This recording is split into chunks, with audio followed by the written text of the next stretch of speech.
your socks! Hey! The Lost Art with Andrew Cox podcast. Marine Corps League and Till Valhalla Project Ambassador. Now streaming on all major podcast platforms. Thanks for tuning in to the podcast as giving a voice to our veterans. The Lost Art with Andrew Cox. Hello, my friends, and welcome back to the Lost Art Podcast, that podcast giving a voice to our veterans. I'm your host, Andrew Cox, and today we're having a veteran story. But before we get in the episode, are you enjoying the podcast? Make sure you hit up the website. That's thelostart.podbean.com. Go check us out, see what we're all about. If there's any way you can help us in getting our veteran voices out for all to hear, it would be much appreciated.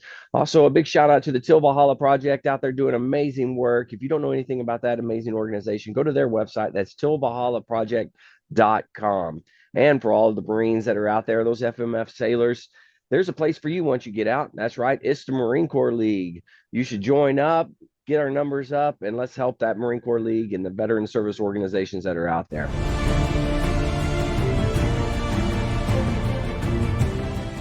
Are you a Marine veteran? Are you missing that bond you had on active duty? Then I have a place for you. Join the only congressionally chartered Marine Corps Veteran Service Organization, the Marine Corps League. Get that brother and sisterhood back in your life. Become one of the fewer, the prouder, a Marine Corps League member. All right. With that, I got Scotti Fraser, Marine veteran, musician, rock star. How you doing today, Scotti? I'm doing good, Andrew. It's an absolute honor to be spending my Sunday afternoon with you here. Well, this is awesome. I thanks for coming on. I'm excited to hear your story. Excited to hear what all you got going on in your life now, because you're hooking and jabbing. You're all over the place. Well, yeah, I do appreciate that. It's just a thrill to really try and forward my mission in music to lean on my experiences from service in the Marine Corps to bring in hope and healing and strength to our brothers and sisters and folks who are struggling, so it's a mission-based thing, and it's an honor. Oh, absolutely. I love it. Well, I guess let's start at the beginning then. Where did you grow up? What was that kind of like? And then what drew you into military service? Well, I grew up in the San Francisco Bay Area, in the suburbs of that big city. And I grew up in the shadows of a very strong father figure. My dad, who was notably older when I was born, was a World War II vet. Oh, wow. Yeah. The virility kind of ran in the Fraser bloodline when I was born, but he was a combat vet from my family came from Europe, and he fought with the British Royals. I see. World War II. And he was awarded Britain's second highest award for heroism in battle on one of the few occasions that he got wounded over there. And it was kind of like our Navy Cross type of thing that they had. Wow. And but anyways, between him and my mother, who was also from Europe, they really instilled that flag waving in me from a very young age. I do remember being even in elementary school and reading every book on World War II and Vietnam and Korea that I could get my hands on. So very nice. Yeah, the long and short of it is just that as much as I had a love of music all my life, I knew that one day, the day would come when I would raise my right hand and trying to enter service to follow in the footsteps of my dad and so many great, American heroes as well. Yeah, wow, that's really cool. From World War II vet, dad, man, that is incredible. Now, did he talk a lot about his experiences? My dad didn't talk a ton. There were a few occasions where he would kind of loosen up after a glass of scotch or two and wrestle with me and explicitly explain how to choke out a Nazi with your bare hands and things like that. Those flashback types of natures that but he was the first one to teach me how to clean a gun and to Right. firearm safety and things like that, and really instilled that drive in me for sure. Wow, that's awesome. So now what year was it that you joined up in the military?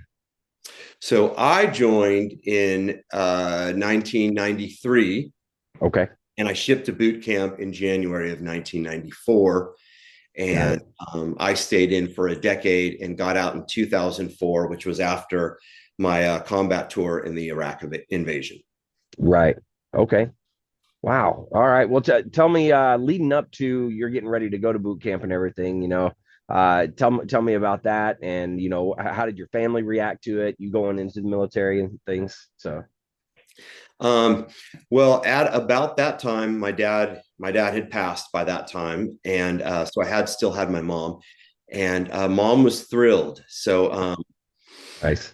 I was running around the streets of San Francisco up until that point with the long hair and the rock and roll, and trying to live that rock and roll dream, Yeah. and some of the partying and the influences that come along with that. But mom was really thrilled. Mom was really thrilled that her son was kind of going to grow up and be a man, and Yeah. Very nice. Now, did you know what it was you were going to do when you joined, like ahead of time, or did you go in open contract or anything? I went in in the Marine Corps as an 0311 contract for infantry.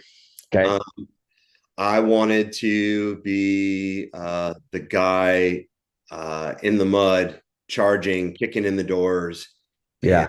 I knew from the beginning that I wanted to do that. So, Very nice. and quite possibly, I didn't have the ASVAB score to fly planes. So, so I don't either. It's all good. Very nice. And then you said so it was January that you shipped out? January 1994, January 19th. shipped to San Diego. I'm a West Coast. I'm a Hollywood Marine. Hollywood, yeah. Okay. Yeah, so they can pick on me for not having the sand fleas, but I definitely humped those mountains. Yeah, that's no joke. All right, well, tell me about your boot camp experience. Was it a shock to your system, or was it fairly easy for you? How'd that go? So, so considering it was the Marine Corps, I would definitely not say anywhere near that word easy, but I know that's just a joke. But I had seen the movie Full Metal Jacket, and I'd watched it a number of times, like a lot of us do in whatever brand we go into before we go in. And my boot camp experience was pretty similar to that. Oh wow. So I like to kind of connect my boot camp experience with saying it was absolutely savage. My drill Nice. were tough as nails, and it was sleep deprivation. It was physical pain. It was uphill both ways in the mud, wrapped in barbed wire, and hardship, and being hungry and thirsty and homesick and all of this. But I can tell you that by the time that I graduated, the feeling of pride and how Yeah. rewarding it was absolutely all worth 3.5 months of hell. Yeah, absolutely. And on graduation, did you have family come down for graduation, or like get to see Mom you came march? down. Yeah, mom came down. Mom was Nice. notably unhealthy about that point. It would be only a couple more years before she would pass. And it was really a crowning achievement for me for mom to Yeah. see her rock and roll son finally get his crap together and do something bigger than himself. So Now, did you cut your hair before you went to boot camp, or did they do it when you got there? absolutely. Now Yeah. somebody told me don't cut your hair, let them cut it, because if they don't get that pleasure of Yeah. torture by cutting your hair, they may get mad. But I kind of cut a buzz cut. I had a couple of Okay. buddies in the music scene in San Francisco that had in LA that had joined ahead of me. Oh, okay. So I kind of followed in some buddies' footsteps, and carrying some good Marine Corps tradition. Those buddies of mine that were by that point, Lance corporals were really good enough to send me candy bars and Nice. funny writings on the outside of letters just to get the drill instructors to torture me even more. Yeah, yeah, I am sure it worked. Yeah. Yeah, did a lot of push-ups. Yeah. Well, hey, that's what friends are for, Right. That's what I always say. Awesome. Well, now, do you have any other boot camp experience that you'd like to talk about? Or You know, um,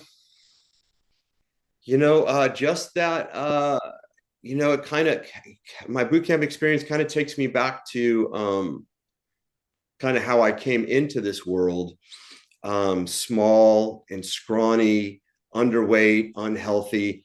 And, doctors kind of telling my mom, hey, you're about to lose yet another child at birth. This one's not, strong enough to make it. right. Maybe I got it from my dad or something, but there was just some fight inside me. Hmm. I've still got that fight, and I got hurt in boot camp, and kind of did the really heavy ITB band thing from the knee to the hip, Oh, yeah. and was hobbling in San Diego behind the platoon on crutches, trying to keep up. Oh, wow. And I didn't want to get recycled, and I didn't Hmm. want to spend any more time in San Diego than I had to, and I didn't want to get booted out and sent back home. So Right. I did everything I could and worked through an extreme amount of pain. And I'm not a big dude, but I worked through that pain kind of like how I came into this world, and Yeah. like a Marine, and I just fought and fought, and I just refused to quit. And maybe that's As it should be. why they decided to graduate all of us, right? Because we have no quit in us. Yeah. Yeah. Yeah. I love that. That's awesome. Oh man. So at this point then now did you get to go home for like boot leave and maybe recruiter's assistance if they had that? Did you get to do Um, any of I that? I went home for boot leave for 10 days, and Yeah. then straight off to my time and School of Infantry and all that. Okay. Well, that's awesome. So talk to me about the School of Infantry. What was your indoctrination there? How did that go? So we showed up, a bunch of us that had flown in from back home. And Hmm. as the planes start coming in and those MWR buses start picking you up, it's easy to find the guys with the high and tight haircuts at San Diego Airport and Yeah. know where they need to go. And we got in probably at midnight, and kind of had to find our way. And uh, I remember thinking what my drill instructors told me. I'm a Marine now. PFC Fraser, right? Yeah. I'm a Yeah. Marine. I'm a U.S. Marine. I'm, cut from the same cloth of Iwo Jima and all this. And, the reality of that 2 months in School of Infantry was that it was fourth phase of boot camp. It was Yeah. absolutely savage. Another fighting through the pain experience, which is kind of the hallmark of my Marine Corps time, was Yeah. we did our first hump in School of Infantry, and that was 10 miles. That Yeah. was Mount MF up the Alpha Shelf, Yeah. and I had not had my boots stitched down tight enough. Ooh. So on 10 miles, I rubbed off the skin off of my heels really nicely, my Oh. socks, and bloody socks and all that. And a couple of weeks later, I had cellulitis on my heels, so an infection on my feet. Right. So I could have gotten dropped back to another cycle. And I moleskined those things, disinfected them, packaged them up, fought through a lot of pain, and bloody socks every field Yeah. exposition we did. And I made it through School of Infantry. And, I just, I wanted to get on with my time and get out of, Yeah. get Absolutely. Man, that's I don't know. Not everybody can appreciate it, but when you're on a hike or a hump and you're got blisters and things like that, that is nothing to joke about. That is horrible. right. And to have it as bad as you had it on both heels, man, that's just insane. My dog's saying hi to me here. Yeah. Uh, Hi, dog. Yeah. What's the dog's name? this is Teufel. So like Yeah. Teufel Hunden. Hi, So London. come here. Because come here. And I try to get him in the screen there. Come up here. He's a little bulldog, English bulldog. Yeah, I love it. English Bulldog. Yeah, that's Yeah, Chesty Jr. right there. yeah. He's a little scaredy cat. He's scared of everything, literally. Okay, Yeah. that's enough, dog. All right. Well, so and then now School of Infantry for you was how long? Was it 2 months? I believe it was 2.5 months. Okay. It was right after they changed it from being MCT Marine Combat Training, which Right. the non-infantry MOSs get their feet wet in infantry tactics. And Right. so I did not do the MCT. I went straight to the kind of the fast track to infantry school. Okay. So I do like, and I believe, the Marine Corps stands true to its ethos. Every Marine a rifleman, and Mm-hmm. I do like that. Even with the MCT program, that basically all Marines, and not everybody knows this, but all Marines are basically, to some extent, capable infantry first before they go to their other jobs. And True. I had read ever since elementary school, read so much on like the Choson Reservoir. And Mm-hmm. a lot of those devil dogs that fought off 8 Chinese divisions were reservists, and Yeah. they were, as they call them, pogues. They have Yeah. personnel grunts. They were mechanics. They were cooks. They were tech guys. They were radar guys. I mean, there was infantry, of course, there, but it really is something special to be part of the Marine Corps like that, with everyone being infantry. And I Yeah. do remember even being in Iraq, and our attachments, my driver, my vehicle, 7-ton driver. I mean, he was in the sand and the mud and the barbed wire and the patrols with us, Yeah. and we treated him just like us. So he was sweaty Mm-hmm. and dirty and stinky and hungry just like us. And truck driver or not, that guy for that Yeah. deployment was a grunt. That's So right. Yeah, that's how it works. And you being a musician, you can appreciate this. I was in the band my awesome. time in. So but yeah, when we deployed as a heavy weapons platoon, and we did security for the commanding general, so wherever his firm base was, or what anything like that, that's what we did, was security. So it's very true, Right. all of us have to feel that rifleman first type of thing. Right. Well, and even with my time springboarding, my time in the reserve, uh, I did a deployment to Guantanamo, Mm-hmm. before it was such a popular vacation destination. Yeah. And I did a deployment there with First Fast Company, and came back home, went to Echo Company Reserve, which is South San Francisco. And 6 months later, 9/11 happens, and we're activated. So right back down to Pendleton, where it all started. And I will tell you, when we showed up down there, and the parking lot at Camp Horno, Yeah. First Marines Infantry, got full with a bunch of nice cars. Yeah. These reservists, they're working 9 to 5 jobs in college Yeah. graduates. We got some guff. But I will tell you that when we had like Greens Day, or uniform inspection, and the Mm-hmm. Marines were walking around with their fruit salad on, we had a fair amount of reservists that had spent time on active duty, that had combat ribbons, and Yeah. people that inspired me, and just guys that had been around. And I guess what I'm getting at is that, like Chesty said, new breed, old breed, doesn't make a damn bit of difference as long as it's the Marine breed. And everywhere I went, the Marines I served with were amazing, and now the inspiration for the music that I write. Yeah. Yeah, absolutely. So now, were you a reservist from the get-go, or did you do Yes, so yes. you went back San Francisco, and what units was Back it? to San Francisco, right? And then I did my weekends, and I did a volunteer jump on deployment to. That's how I got to go to Guantanamo. Okay. There's a lot of year deployment and things like that, programs that come up through the reserve where you can join Mm-hmm. active duty units. Tell me a little bit about your deployment The what Gitmo. did you say? Yeah, Gitmo. Thank you. I'm losing my mind here. Yeah, tell me a little bit about that deployment.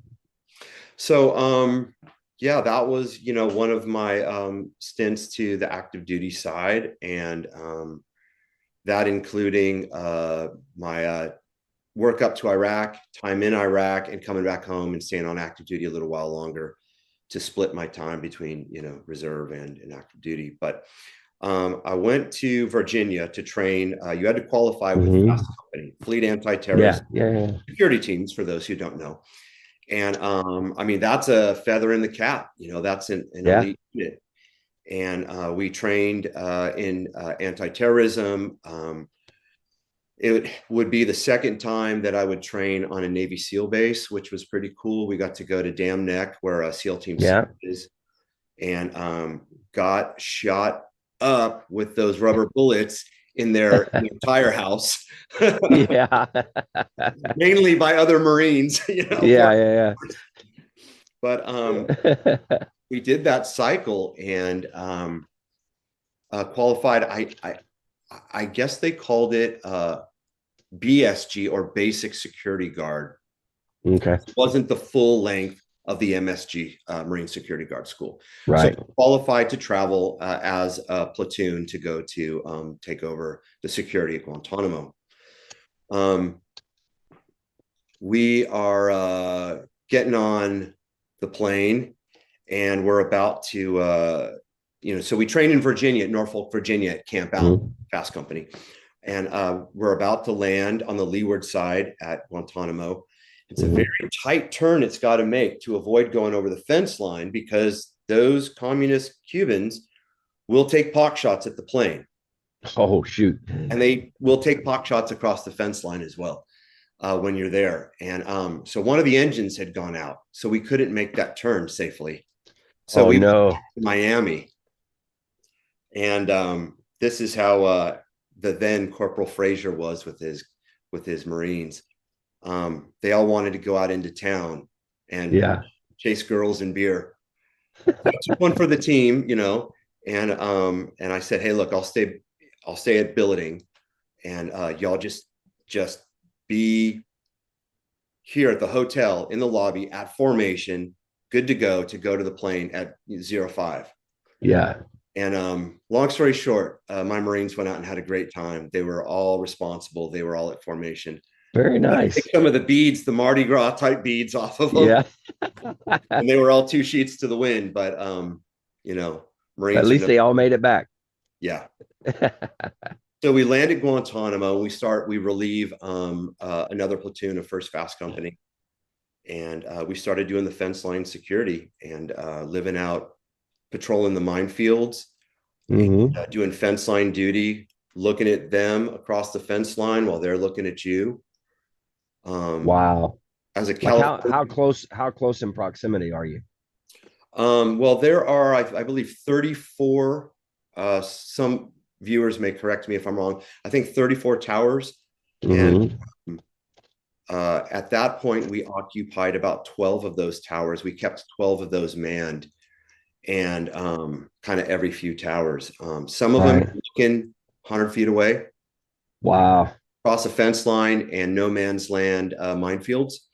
Some of them you're more like 100 yards away, but you can definitely see them. Yeah. Definitely see them. Um, but that was a really good deployment. It was really eye-opening, and it was a really good foray into active duty life. Being Yeah. a year down there, super hot, super humid, mosquitoes, absolutely savage. And our NCO, I was a corporal at that point, and our senior NCO and staff NCO leadership was second to none, squared away, locked and cocked. Very nice. Really good to go. Really taught me a lot. And on the one hand, it was really hard. 10 days on, 24 hours a day, and Wow. you sneak a cat nap when you can, and then you'd have about 3 or 4 days off where the beaches are absolutely beautiful.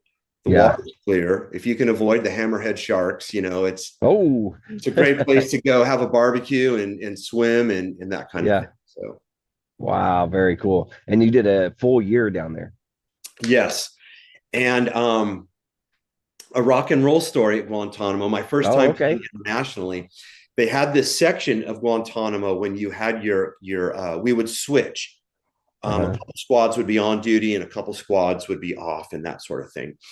And when you would be off, you would go down to this area, which is not far from Camp X-Ray. I've been through the whole Camp X-Ray area, and it's Hmm. not far from there. And they have food and Jamaican chicken and Nice. an E-Club and plenty of beer. And there's a stage, and they had a civilian band that would do cover songs Right. down there, and everything from Leonard Skinner to Creed and all these. So one night, uh, my fellow Marines, when they found out that I was a musician and had played in semi-successful bands, they talked me into it, and we commandeered the band's equipment Nice. and did a long version of Guns N' Roses "Knocking on Heaven's Door." Two sheets to the wind, just taking over their equipment and just rocking all the Marines and sailors on the base. So it was really cool. Yeah, I'm sure they all loved it too. They're having a ball.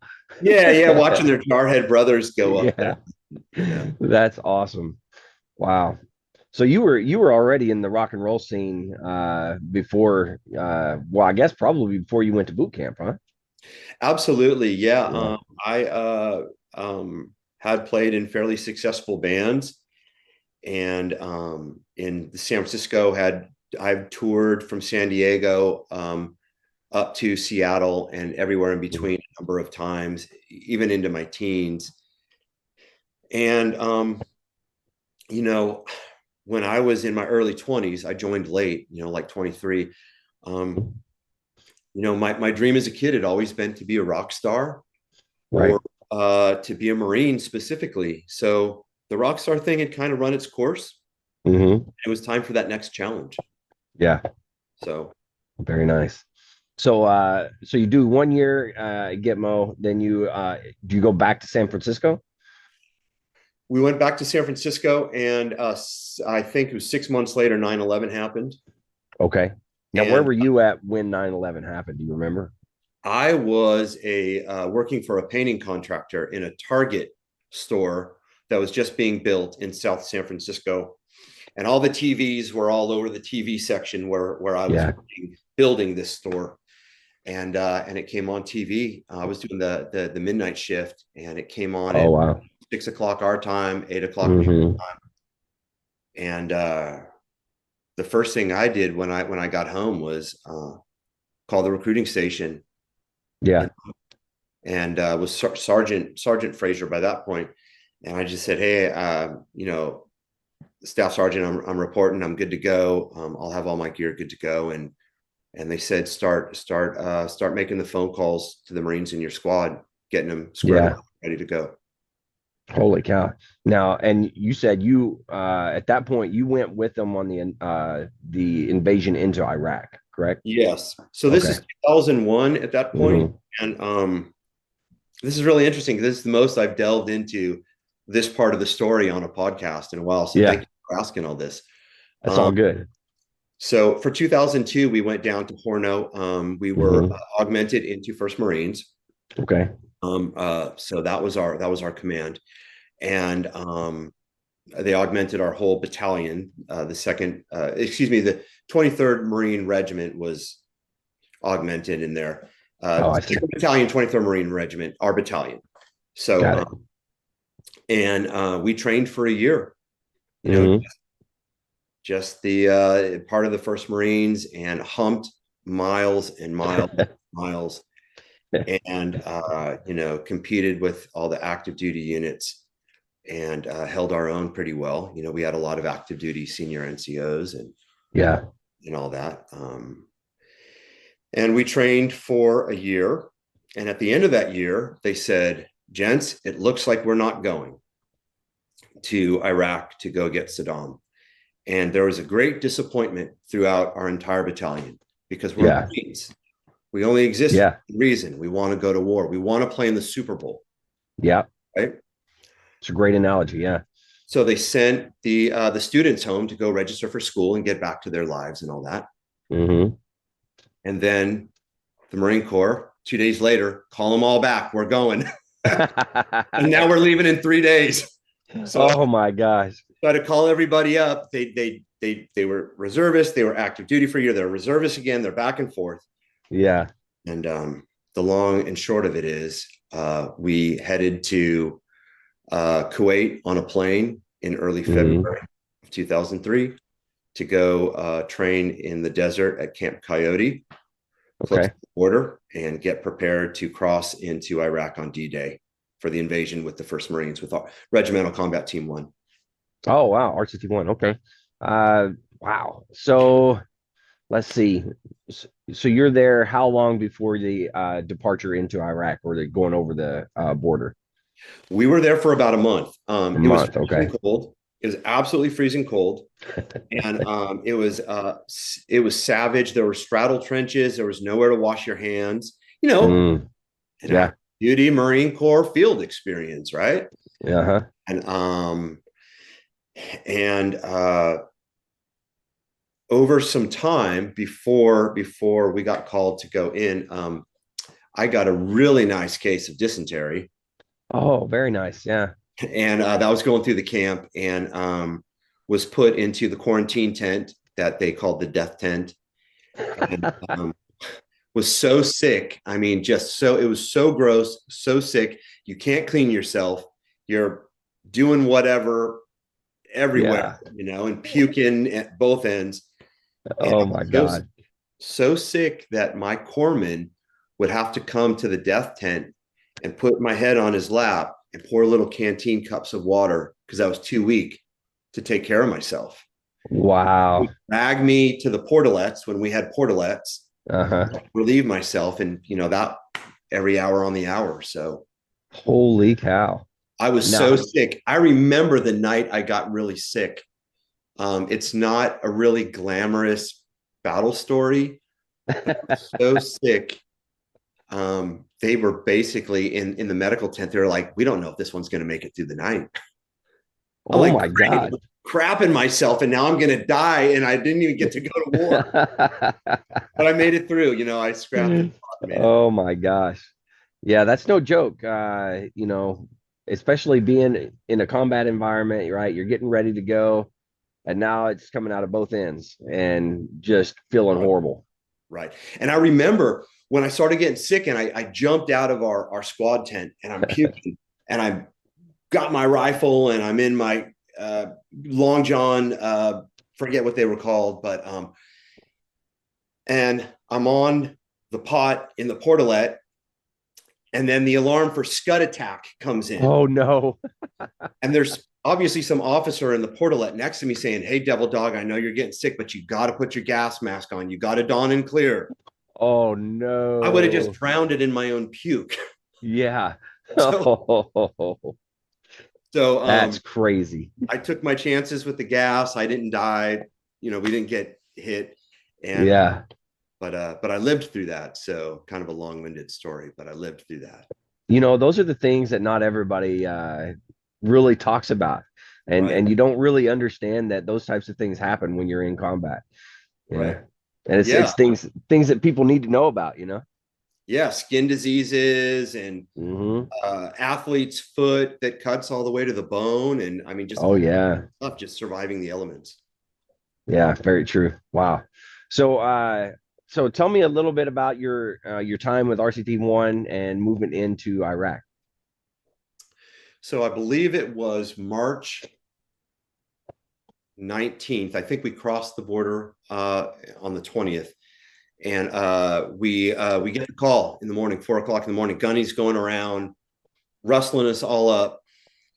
Get your crap in gear, and Amtraks are coming. We're gonna harden them. We're gonna load them up, and we're going to the border. We're going in. So when the Amtraks got to my battalion, they were all out of Amtraks, so we got 7-ton trucks. Nice. So, okay. So look, a blessing and a curse. So the cool thing is when we would engage the enemy, we didn't have to wait for the ramp to go down. I could get my Marines, my squad of Marines, to dismount instantly. We had field division, just sitting on sandbags, hardened on both sides with sandbags. Right. Yeah. And a funny story on that is, and I like to put comedy in everything, is that I'm used to our reserve training and I'm used to active duty training where you check everything out by serial number. You got to put the rounds in the blocks to count how many rounds were expended, how many you got left, and all this. Yeah. Yeah. So I'm a squad leader, I'm a sergeant. I'm like, Gunny, how many rounds? I mean, there's just piles and piles of ammo and rockets and AT4s and grenades and bandoliers and cases on the edge of Camp Coyote. And I said, Gunny, what do I take? Like, what do I sign out? And he said, Sergeant Fraser, just grab as much shit that'll fit on that truck. Whoa. So I just gave the call out to my Marines, and we were facing out. We built seats to face outboard back to back on the 7-ton, with sandbags hardened below us and around the sides. And we just made seats out of grenade crates. Oh my gosh. 84 Mike rockets were mounted at the cab of the truck, which is where I stood holding on to the gun turret, smoking my cigarettes at that point. Nice. And we're just an explosion waiting to happen. But yeah, that's a good way of putting an explosion waiting to happen. That's a lot of ammunition and had we rounds. taken an RPG, we would have been sky high blown up. Yeah. Oh yeah. Yeah. Holy cow. That's amazing. So, and then, so you were with them all the way through, you went through on Nazaria. Did you guys go through there? Yes. And Nasiriyah was my first firefight. Right. Okay. So, we didn't see much for about 2.5, 3 days. Once we crossed the border, once we went through the berm into Iraq, we saw Bedouins and some of those folks wandering out in the desert, mainly people that didn't want any part of us or probably had no idea what was going on in the world. And we stopped short of Nasiriyah, and we're told by our platoon commanders, it's a hornet's nest. The bad guys have come out to play, and we're ready to play. What we're going to do is we're going to drive up the MSR through the main road through Nasiriyah as fast as these vehicles will go, because we're leapfrogging. We're not really sticking around long. We're leapfrogging so we can get to Baghdad as soon as possible and cut the head off the serpent and cut out Saddam, and then everything will crumble. Our mission was to get through town, which is not a big town, secure the North Bridge, fight to secure the North Bridge, so the units in Nasiriyah can now leapfrog and get out and start making our way up the road. Right.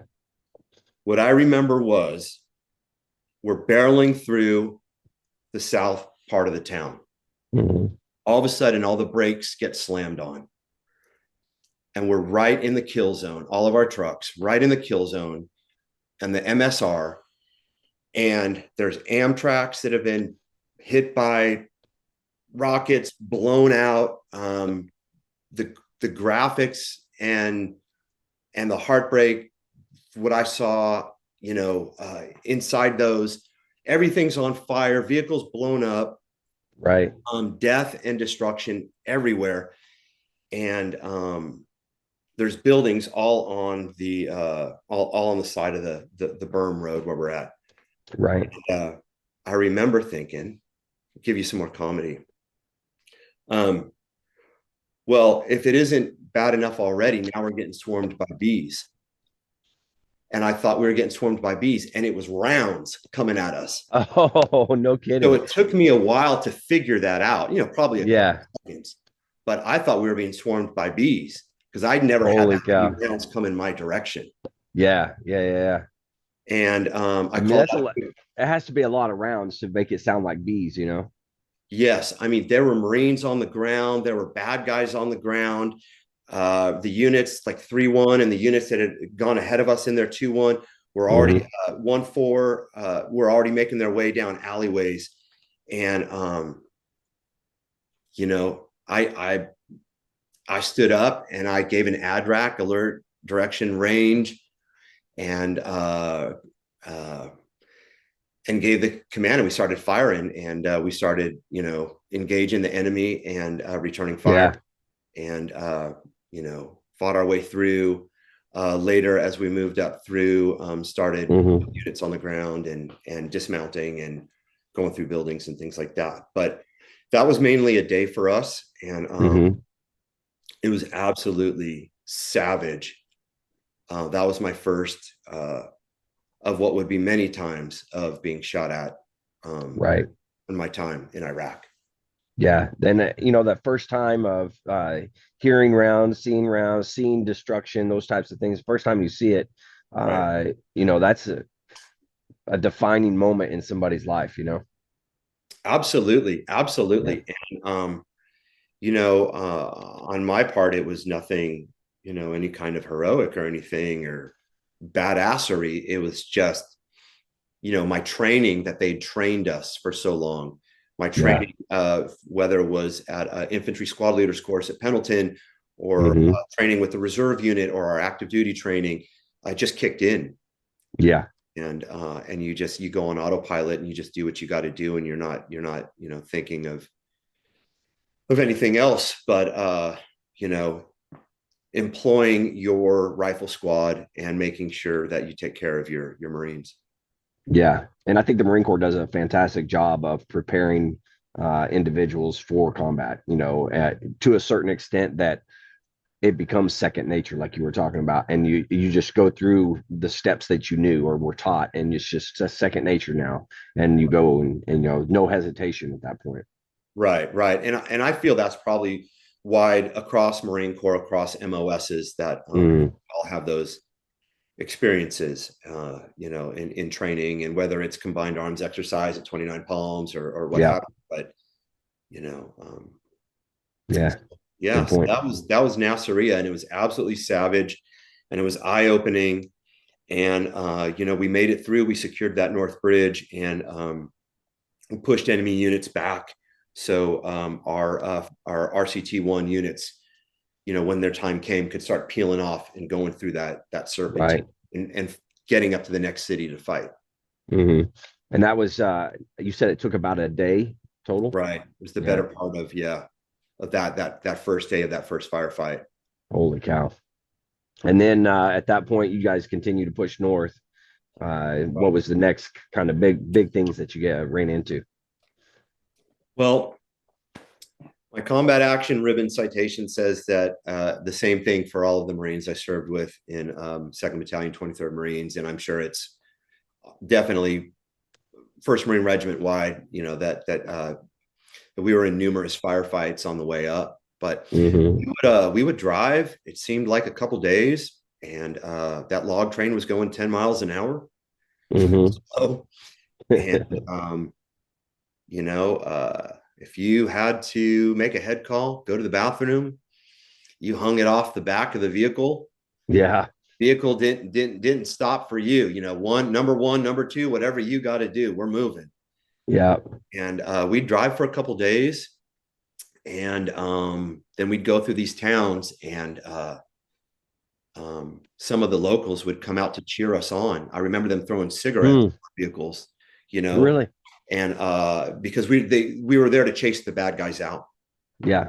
So all those towns, all the way up, gunfire everywhere. Everything's on fire. There's gunfire, and if there was bad guys, we'd patrol through. We'd set up, a base of operations, and our rally points, and and chase those guys out. And it was like that all the way up. So I just, so many memories, but just everything on fire. The smell of death was everywhere around. Pieces and parts all along the road. I remember one day when we were driving north, and a call came over the radio to not take any photos. And I guess the Super Cobra helicopters had done their work, prepping the roadway of ambushers ahead of us. And it was just pieces and parts all day long, alongside just alongside, just dogs running down the road with. If I'm being too graphic, tell me and all. No, you're fine. No, I always hit this is not for kids, so you're good. And it was just all day long, just looking at that and seeing that. Yeah.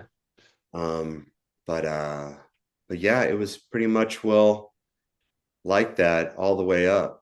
And then it took how long was it total from the time you actually crossed into Iraq to the time you get to Baghdad? So like 2 weeks, week and a half? I believe we got to Baghdad. So that's March 20th. So early April, we got into Baghdad. Okay. We moved so fast, and that was the Marine Corps' plan. Mm-hmm. Move fast. So the enemy couldn't, we'd knock them back on their heels. We'd chase them out of these towns, and they couldn't get a stronghold. They didn't know where we were, what was coming next. Right. So yeah. But I remember when we crossed into Baghdad across a makeshift bridge. A makeshift bridge piece had been put across a bridge that had already been blown out. They started demolitioning the bridges so we couldn't get in. And we entered Baghdad into that, that biblical city, and everything was on fire. Gunfire is just going off everywhere. Wow. And I remember we took over this, we called it the Hilo base, and the Iraqis had one helicopter there. Probably, I don't think it worked. And we were patrolling these streets, and our 7-ton trucks in Baghdad, they sent us into Saddam City, which was the slums of Baghdad. And the worst part, raw sewage running down the street, everywhere, all of this, all over your boots. And we rammed our trucks into the locked gates of these Iraqi military bases, and just charged in, clearing it out. Wow. Set up our base of operations, in their bases, and or in their houses. We didn't have camp this and camp that. We basically kicked indoors and took over houses, and we ran our ops out of that. So yeah. And how long were you in Baghdad? I was in Baghdad for a few weeks. I think we ran our operations out of there. Okay. And we egressed out of Iraq in the middle of the summer of 2003. Okay. When the government of Baghdad had fallen, our mission was done. Right. And further units came in, and more occupying units and that sort of thing. But I remember patrolling those streets of Baghdad, and just everything's on fire. Everything's blowing up. You just. It's like out of a movie, right? Like that's what you like. What you're seeing is like a movie almost. Absolutely. Yeah. Absolutely. Yeah. So just. Yeah, Wow, man, and that was tough fighting back then. That was a lot of tough battles, tough fights that happened during that time frame. It was crazy. Right. Absolutely. But it was like that all the way up to Baghdad. There's a lot of you'd stop, you'd take in a little town, you'd clear out the bad guys, throw little desert roses and cigarettes up on your truck, and move on. And get to that next town. So right. Absolutely. And then once you guys left, did you just go back to Pendleton? Is that what you guys did? How did that work? We went back to Kuwait, and I believe we went at this point to Camp Matilda. Oh, okay. Yeah. And we sat there and rotted in the desert for a good month, waiting on a plane ticket home. Really? So yeah. Wow. And it was so hot, and just so hot and miserable. And yeah, that was the first time. Kuwait was the only place that I got to bathe myself. Yeah. I got one shower in Kuwait that month before we went into Iraq. Yeah. And nothing like that in Iraq. I remember our commanding officers were tough. and they basically did not allow us to take off our flak jackets or helmets or anything like that Yeah. the whole time that we were in there. It was absolute combat environment. Um, Now Funny you also had story. mop gear, correct? You We went also, in mop gear. yeah, Absolutely. We wore mop yeah. gear for the first, like, I guess, month when we're rolling up that Hmm. road. And that's savage in itself, being Oh in, yeah, right. So, but we got yeah. to With take off the mop gear when we got to Baghdad, because they assumed that we were in too close proximity for that risk of a mm, weapons attack. yeah, that makes sense. Yeah. Holy cow. Yeah, so that's a good month and a half. Then you went without showering. Right. Yeah. Right. And So I'm sure you're that first stinky and shower after is nice. yeah, you're stinky, you're filthy. I mean, I brought 5 pairs of socks and 5 pairs of Yeah. underwear. I mean, you flip them inside out. I mean, if you can even, you're jammed in the truck, and on our Yeah. walk out, we were on Amtrak's, and you're jammed in there. Your gears, your Alice pack or your Molly pack is on the outside. You can't really even Hmm. get to it. I mean, I went 30 days without brushing my teeth. I mean, Yeah. you're in a combat environment. I mean, those are not things that are priority. Yeah. Yeah. Yeah.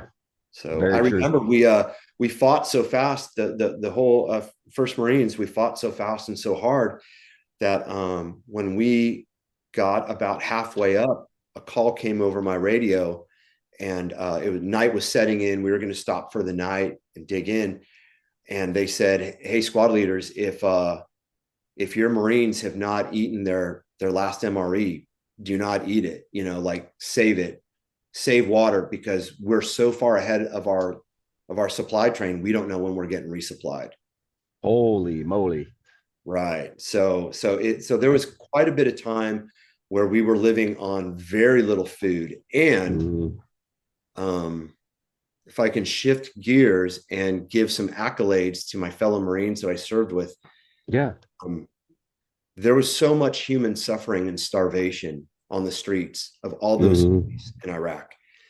And my Marines in my squad, and almost gets me choked up. And Hmm. my brothers, across our rifle company, they would give away their food. We'd go through these towns and we'd chase the bad guys out. And Yeah. you'd take your MRE main meal or whatever, and you just throw it to some starving kid on the street. And Oh, geez. Yeah. and so many of our Marines went hungry, and they would just give everything away. They say, "Screw it, I'll spend the night hungry, but I'm going to give an MRE to this kid to help him. Yeah. That may be all he gets to eat for a few days." So Hmm. that type of heroism, uncommon valor, if you will, I saw Yeah.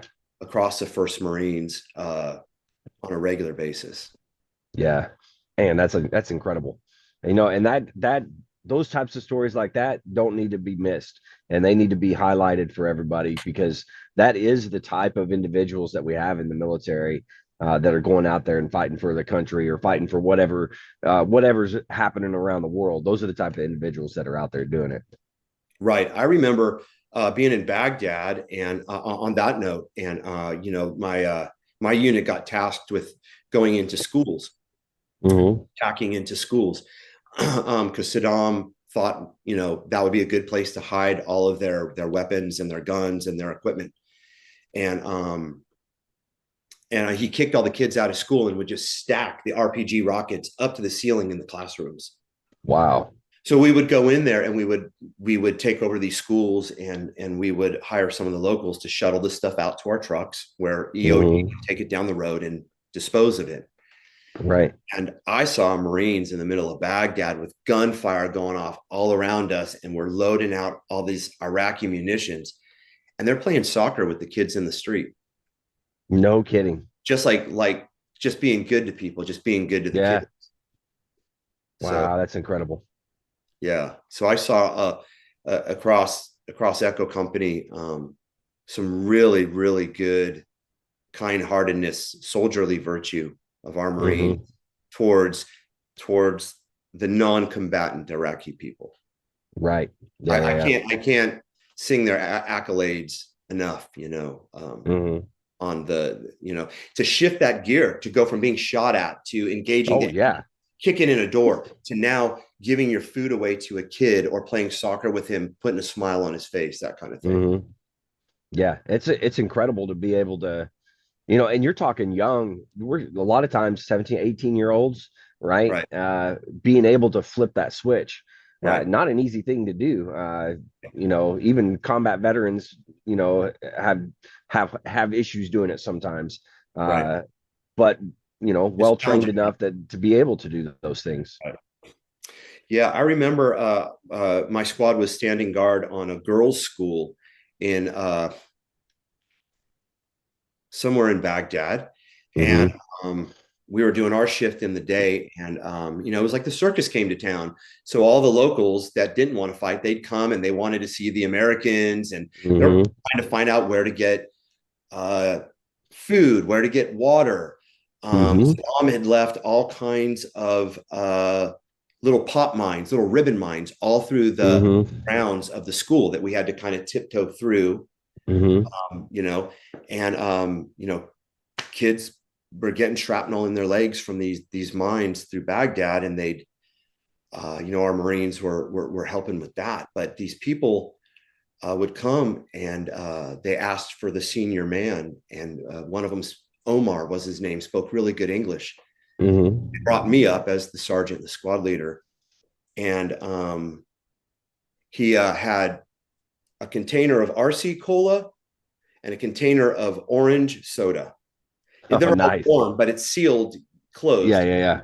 And he said, "My friend, a gift for you." And so he was giving me a gift as a thanks to give to our Marines. Yeah. So we kept some cash on us, and I pulled out a $5 bill to hand him the $5 bill. And this is like all armed Marines all around us, and we've got 50 cows mounted on Humvees, and the people are all around this school, and I tried to pay him for the soda. $5 for me is no big deal, but that'd be like his month's wages. Yeah. And I remember what Omar said. Omar said, "I can't take your money." And I said, "Omar, take the $5. It's no big deal to me. Feed your family." He said, "I can't take your money because I'm ashamed, because your friends are dying for what my people can't do for themselves." Thank you. Saddam had abused these people for so long, raped and pillaged his own people for so long, that a lot of them were grateful that we were getting rid of the thugs. Wow. But I remember he said that. He said, "Thank you so much. Your friends are dying for what my people can't do for ourselves." And That's incredible. I'll always take that with me. Yeah, absolutely. Jeez. That's powerful, man. But thank God y'all were there and you did what you did, Right. Yeah. And it'll be with me, forever. And now it's the fuel for these songs that I write. A lot of people ask me, not to shift gears too far further. No, you're good. Go ahead. But I've had a very, very blessed to have a fairly successful music career in the last few years. And a lot of podcasts ask me who inspires my music. And it may be, not what they want to hear, but I usually don't say a band name or a singer, but really the Marines that I served with inspire the lyrics of my music. Right. Those are my heroes. Yeah. Man. Not a hero, but a guy that served in a company of heroes. Yeah. Oh, that's good. Yeah. Man, yeah, you got a good way of putting things. I like it. It helps when you're writing the lyrics. Yeah. Very true. Very true. So after that deployment, you came back and did you get out completely at that point, or were you still doing the reserve thing?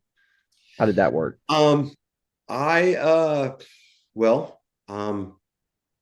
We'll go deep on this one. I came home and we started doing our processing out to go back to reserve status, and within the next few weeks, get out and go home to the Bay Area, go to school, go to our jobs, whatever. And I failed my my psychiatric evaluation, and they decided that Sergeant Fraser needed to stick around a little bit longer, to to Okay. talk to some of the folks that be. So I stayed around for another year or so, Oh, wow. on active duty down there at Margarita, and Mm-hmm. started working on some of those emotional and anger producing things that I had Yeah. brought home from the things that I'd seen and done. So Yeah. Yeah. You said you were at Margarita during that time. mhm. I was there. I got there right about that time with the band Yeah, there. Recon was down there. Yeah, yeah, we were Yeah, shoulder to shoulder, flat top squad base that's around right.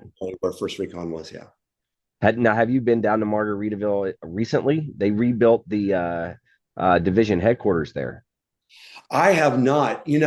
I do remember that when we got to Horno, and I hear Horno is like the stepchild of Camp Pendleton. It's kind of the armpit, but we got down there, and they when the reservists were showing up to get their billeting into the flat top squad base, um, they were peeling off the caution tape that said "Do not enter, lead paint danger." That's where we lived, and that's the stuff I lived in Margarita when I was still young Yeah, duty. But yeah, that makes sense. yeah, Uh, Marine Corps and giving you its finest there. right, right. Well, Camp Legion's got the dirty water. We've got the lead Yeah, paint. So. that's right. Oh man. Well, excuse me, man, still getting over it. Yeah. Uh, you brought up a good aspect that I want to hit if you don't mind, but uh, the mental aspect of coming back, right? Right. You said you had some stuff that you had to work through and things that was identified, which is great that that actually happened. That somebody looked at it and said, "Hey, let's identify this and let's work on it." For a lot of individuals, that didn't happen.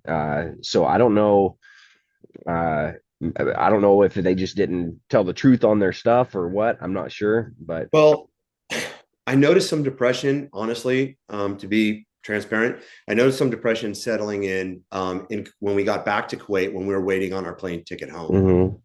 Um, I just some sadness, some depression, and but we all wrote down that we were hunky dory so we could get on that plane and go home. Yeah, I want to yeah, stay in yeah, Kuwait any longer and talk to the psych there. But some things came out when I got hmm home. I started being seen at the Naval Hospital for hmm some anger issues, some emotional issues, and they ended up. I'd finished 10 years of service in a 6 and a 4, reserve hmm 6, and then this almost 4 time on active duty, and um, I do remember when I got out and I stayed in Orange County, San Clemente, and hmm my girlfriend, who's now my wife of 20 years, lived with me. And I remember our first Christmas, and I went down to a surf shop that my buddy owned on El Camino. hmm I was going to go in with and get Christmas gifts from the surf shop, some cool clothes and some cute things for my girlfriend. And for some reason, I just couldn't get out of the car. And this is like mm right after I got out, and I couldn't get out of the car. Yeah, And, I couldn't breathe. I felt like I was hot back in Iraq. I felt fear. I felt confused, and it was a panic attack. And I'd never had anything yeah, like that before. And I know a lot of our brothers and sisters have that, but it was my first experience. It was absolutely crippling. And that first Christmas with my girlfriend, starting our life together, I gave her $100 bill for Christmas because I wasn't really capable of going into any of the yeah, to buy her gifts. yeah. And it is tough. I remember coming back from my deployment, and I went to church, and it was I can't remember, it's the real big one there in Orange County. I can't remember the name of it, but Saddleback? Saddleback, yeah. So we went there, and so we go inside. Of course, there's people everywhere, and this was Right. like, I think it was like the first weekend I was back, and all of a sudden, same thing, panic attack, and I got up, I walked out, went out to the car, and I couldn't do it, and eventually she came out, and she's like, "What's going on?" I was like, I can't do it, and it's just too many people, and it was just crazy. So the same type of deal happened to me as well. Right. We had a bunch of us that were on med hold, basically with the wounded and the emotional and the broken and the hurt uh, Marines Hmm. throughout the regiment that were there. When I came back, and I had gotten an apartment in town in San Clemente, and I remember the garbage area in the back of the building. I cleaned it all out where they Hmm. store the garbage cans and all, and I put up tiki torches, and I found this table, and I bought a barbecue and bamboo wall type stuff, and I made Yeah. this refuge for all of the Marines on med hold Oh, nice. behind. So everybody would come to my apartment on the weekends and would give them a break from base and give them Hmm. a break. And it was kind of the beginning of my service back to, my fellow servicemen. And Yeah. I remember, I mean, everyone would come to Sergeant Fraser's apartment, and we didn't even have enough blankets for everybody, so they'd use cushions off the couch for pillows at night and bath Mm. towels for blankets, and it was a snooze grenade. Everybody would just crash out at Sergeant Fraser's place. I take Yeah. keys when you walk in the door. You could have something to drink, have some drinks. I'd take your keys and you stay here tonight and cut loose. So Very nice. so we would. Yeah, I like that. And then, so after that, as you were moving forward, you got your music. How did you kind of get established back into that? Um, I've always had a guitar around me. Even in Guantanamo, I had a buddy that brought a guitar, and I came across a guitar even in Kuwait, and I've always had guitars um, around me, one way or the other. And I believe it's just a blessing that God's given me to always put something that beautiful, that healing in Hmm. my life. But I think with all of us, right? Like there's always that song that gives you hope, that song that makes you remember, that song that when you're having a crappy day, you can put that song comes on the radio and makes you feel better. So That's right. just went back to music, and I've been in Texas now for 20 years, and I built a little home studio here. And when my children would sleep, and I'd get up at 3 o'clock in the morning after a combat nightmare, and Hmm. um, I would start penning down, writing these stories of what I saw and what I experienced, and put Right. it into songs. And it was cathartic and healing.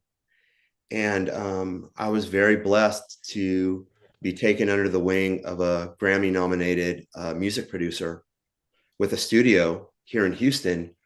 And we started putting these songs together and Hmm. releasing them out to streaming.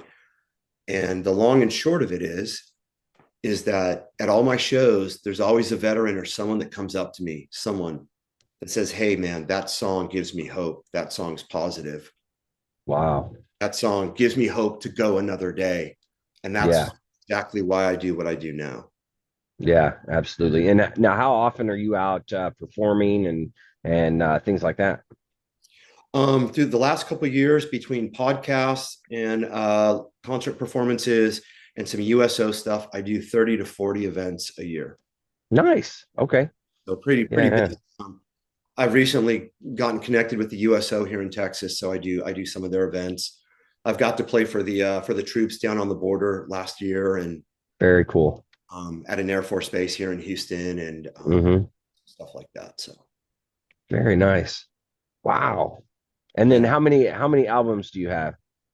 I have one album called Uh-huh. "Do or Die," which is on all streaming platforms Okay. worldwide. And this right here is the album cover of that. All right. That's the "Do or Die" album. It is 10 songs, 9 original songs, and one cover song that embody my time in service and finding hope, returning home. And then I've got about 7 new songs that have just been released in the last year that will be my Okay. Okay. Very cool. And yeah, so that you'll be putting that together or whatever in the next within this year, you think? second album will be called "American Made," and that'll come out this summer. This summer. Okay. Very nice. Now, is it being played on the radio and things like that as well? Do you? I've not made it to corporate radio yet, but Okay. a big thank you to Semperfi Radio, which is an internet Semperfi Country, and Ranger Rockwave Radio, which is internet radio, and Hmm. some of those internet radio stations Very nice. doing this stuff. So Very cool, man. Well, you're doing all kinds of great stuff. I love it. I So, appreciate it. yeah, is there anything that you want to kind of cover? Anything else that maybe something we missed or anything like that? Well, at fear that I went a little long-winded about my military service, but I just want people to know that what I'm doing now musically. You can find me at scottifraser.com. Hmm. Scottifraser. Got it. It's the Scottish spelling of Scotti Fraser. And Okay. scottifraser.com for all content. All the music is on Amazon, Apple, iTunes, Spotify, Pandora, all that stuff worldwide. And we're closing in on 200,000 total streams of all the music Wow. worldwide. Yeah, really thrilled about that. There's some really cool official music videos that are on YouTube. Um, Okay. Videos with a production company here in Texas. Very And nice. the whole mission is really just to say something positive. I want to say something a little more with my songs and do something Hmm. positive for people and give people hope. I just want my music to say, like, you know, one of my songs is Never Surrender, and the chorus says, I will never Mm. surrender on this life. And if I can get that song into people's heads when they're having a bad day, so they Oh can yeah, maybe turn it in a positive way, that's absolutely. the whole mission of what I'm trying to do. Yeah, and like you said, you mentioned it earlier, but I mean, was it 22 a day veterans committing suicide? And that's way too Absolutely. many, way too many. Right. And You I've know, heard the numbers are even higher, they say. Yeah. I've heard that as well. Yeah, I don't know what the latest statistics are, but last I saw was 22. Somewhere around there. But I'm hoping that my music can be a rallying cry.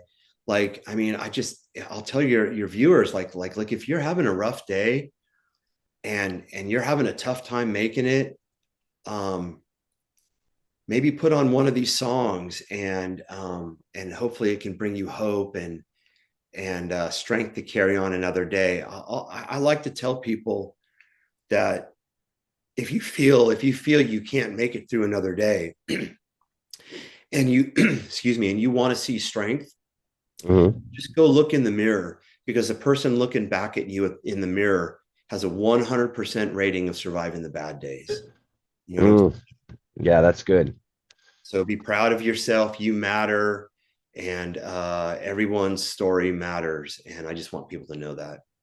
Yeah, man, that's awesome. Well, Scotty, thank you, man. I appreciate it. I'm gonna do some full automatic rapid fire questions on you if you want to, or if you're okay with it. Okay, cool. Yeah, we'll see how this goes. What is your proudest military moment?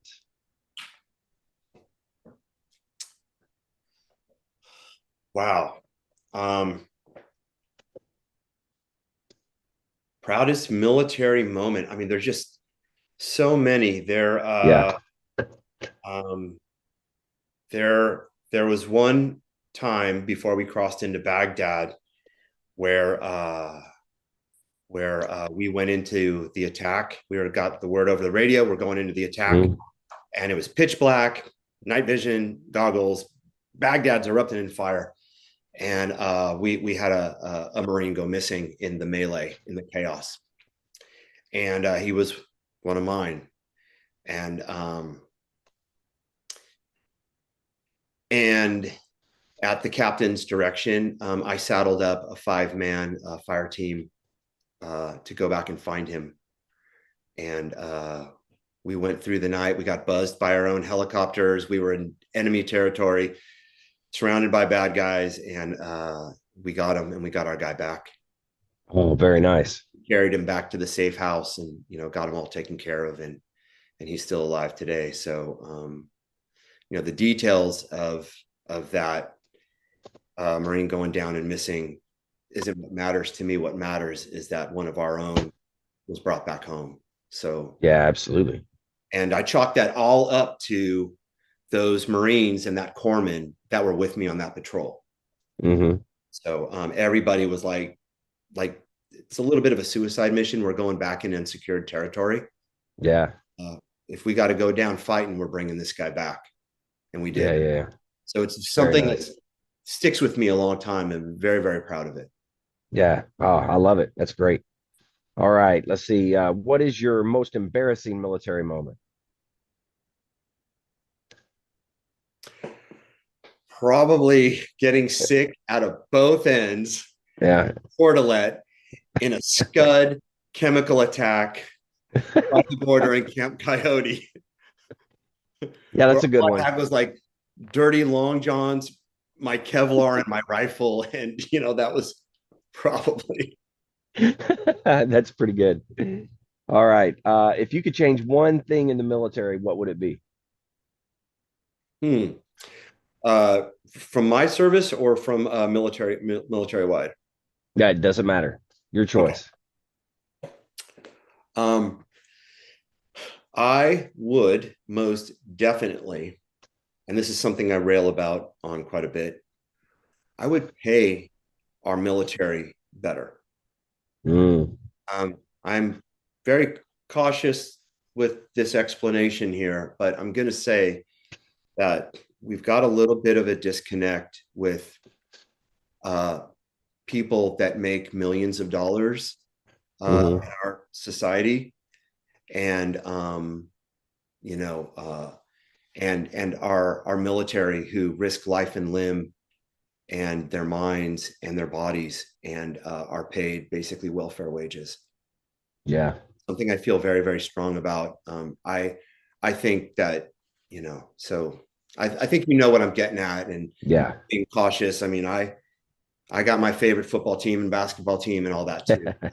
But I'm just saying, I think our military needs to be paid way more and get better benefits. I'm going to piggyback that. Yeah. Go ahead. Instead of having to go to the VA when they get out, I think they should have top notch medical care of their choice. Yeah. Yeah. That's a good point. Yeah. I like that. All right. Let's see. What is one skill or lesson you learned that you still use today? I would say leadership. Um, Mm, so I lead a band, and I lead a team of everyone from people who do my merchandising, people who work at the venue, or my band members, or my techs that fix my guitars and get them all ready to go, and build my equipment and all that stuff. And I've got to be gracious, and I've got to be focused, and I've got to be a kind person, and treat my team with respect. yeah. That's a good one. I like that. All right. In the apocalypse, what would be your weapon of choice? The knife hand, The knife hands. the knife hand. It worked for my drill instructors. It'll work for me. There you go. All right. You see that the vice president, they had a Yeah, meme or whatever about him doing yeah. knife hands. Oh, he knows a thing or two about the knife hand. Yeah. I've always said, let me just say, and I don't get political. I kind of look. I'm a Marine. You can figure out what side of the aisle and thought processes and where my allegiances lie. Uh, Yeah. I'm the same as the other 99% of the Marine Corps. But we can talk about that, sometime. But I've always thought it would be really cool if there was another military person in the Oval Office. Hmm. We'd gone a long time without that, and we've got it. And it's an NCO of the Marine Corps of all things. Absolutely. Yeah. Yeah. So Yeah. I one was of our very, own in there. yeah, I was very thrilled to see him. I think he'll do really well. I mean, I see him taking over as running next after Trump. So, but He's I a don't great know. American success story. He's an Oh yeah, inspiration. absolutely. All right. What animal best describes your time in service?